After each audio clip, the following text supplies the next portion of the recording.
Ito ay sasakay na kami ng train. Ang bilis ng train nito, guys. Bilis lang kami nito makarating sa paroroonan namin. We go there, no? Yeah, upstairs. Cheaper upstairs.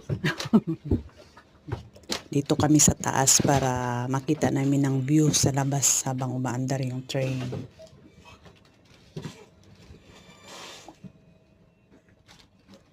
At ito nga ay wala pang tao.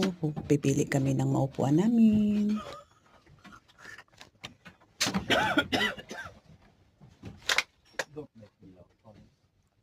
At ito ay nakapili na kami. Dito kami. Na-ignorante pa ako nito. What? The table. Huh? And then